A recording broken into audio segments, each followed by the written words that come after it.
year 2030 in the Republic of South Korea, an operation had begun with the goal of destroying the communication tower. There are only bodies and destruction can be seen. A person is sitting, all injured, but they appear not to be doing very well. The man calls out for his friend, HEIR Sunday. Also wounded, he asks the boy if he is okay. His situation is quite critical. At the same time, he questions why he hasn't died yet since he is in so much pain. Han takes out a device and gives it to him. A song plays through the earphones, and then he says he feels much better now. Sudi asks what Han will do when he dies, as he will probably be bored. The man stands still to think for a moment, and then he responds that he is right. The boy says that this song makes him feel calm. Han says that when he goes to heaven, he has to make sure to find the idol groups. With little strength left, the boy smiles, questioning why he would care about that. Before passing, he tells the man to survive no matter what. Khan looks back, but his friend had already died. He decides to move forward so that his death is not in vain. Out of the corner of his eye, a background character and his team observe a monster. They run toward the creature, shooting, but it remains undefeated. The men realize that they have not inflicted any damage. The creature prepares to attack, and they notice this. At an astonishing speed, the monster charges at them. As if it were nothing, that bizarre thing cuts through everyone. No one who attacked survived. A man screams into the radio, telling his leader that the bullets aren't penetrating it. Furthermore, the troops are dying one by one. The gate opens, and Hyan looks at the monster. He immediately orders everyone to stop shooting. Then he moves toward the creature. With extreme speed, he gets as close as possible. His agility is high, so he manages to catch the monster off guard, but the creature's reflex is quick, and it manages to block the strike. Hyan is pushed back but doesn't give up. Soon he counterattacks with greater force than before. Several blue sparks appear after hitting the monster. It begins to darken, but this is just a distraction. Han realizes this and quickly retreats. It turned out he was hit by the attack. Everyone shouts for their leader, but he tells the creature that it's over now. At that moment, the monster is defeated. Walking, Hyan gives orders to plant bombs because a war is going to start in 5 minutes. The man says that the portal is opening, and it seems an alien is trying to escape. He then asks that after planting the bomb, everyone leaves. This leaves most of them confused. Khan orders them to go quickly. We see an alien complaining about something. Our hero asks if the creature is fleeing to the headquarters. Ken arrives and questions if that is also a transport device. The bizarre creature smiles. Then it starts laughing, saying that this planet will definitely be here soon, moving towards them to attack. The protagonist states that they have been saying that for over 10 years. The blow hits him directly, but a barrier protected him. Still, Han keeps attacking until the moment the barrier breaks. He asks the alien to keep laughing. Han says he's going to tell a story that happened 3 years ago. Once, he managed to capture one of them that was killing humans that day. It begged to live. That's when he realized he could win against them. A powerful blow is directed at the enemy. With that, the barrier is destroyed. Like a madman, the protagonist says that this view is beautiful.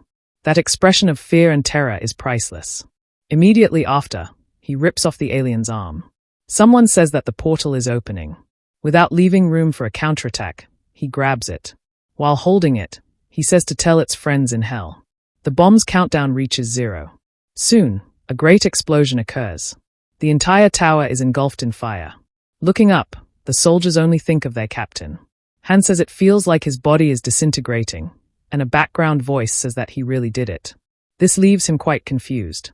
The monster starts screaming and then disappears into the air. Little by little, the protagonist's body begins to vanish. Han says that even being a great captain, he will die in such a pathetic way. After that, for some reason, he awakens. The boy ended up in a completely unknown place. His arms and legs are no longer disappearing. At this moment, he questions what happened and why he's in this mysterious room. Han gets out of bed to check for himself because this scenario is very strange. Besides this oddness, the boy feels his body heavy. For Nav, his priority is to check his health. Head. He sees a mirror. Then he is surprised to realize that everything had changed. After all, this is not his body. This leaves him scared and questioning if this is some kind of experiment. Judging by the interior, the place looks like a medieval castle.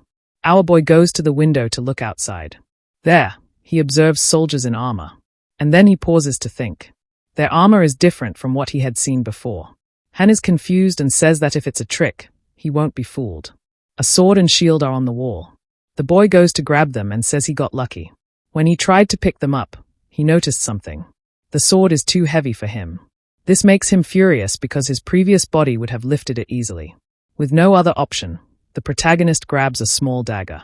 Next, understand the situation. He checks his surroundings. Since his body is weak, his security is compromised. Opening the door to his room, he encounters a gigantic soldier. Immediately, Han questions whether he can defeat him, but he notices there's practically an army there. The pressure is so great, the protagonist almost fainted with a very frightening face. The man shouts, showing respect to his lord. Everyone there kneels. Of course, because of this, the boy's head becomes confused, as seemingly strong people are bowing to him. Approaching, the protagonist asks the man what's going on there, who he is, or what this castle is. The man replies that he is the lord. Our boy says that's not what he's asking. He wants to know his name. The soldier doesn't quite understand, but says he is Illinois Baron. At first glance, this makes Kay thoughtful, but his thoughts are interrupted when the man carries him to the bed like a princess. He says he is happy that his lord has awakened because he was worried the boy wouldn't wake up again. Han questions if in this life he is a sickly lord with alien technology. He doesn't doubt that he may have been thrown into this world. They could have turned him into a weapon and created a virtual reality to distract him. So if that's the case, they use the fantasy Jinnah. Still, he hopes that if this is a game, it's not a yaw. The soldier gets up and goes to the door, saying he's going to bring the doctor. Outside the room, two people discuss the Lord's condition. Apparently, both take advantage of the boy, and if he dies, it would be difficult to gain more benefits. The old man says it's better to do everything in moderation. His colleague states it's better to buy 2 carriages of gold before the territory collapses, and the best thing to do is to hide the gold, while the old man says the security captain wouldn't let that happen. After all, a knight is an honest being, not a corrupt one.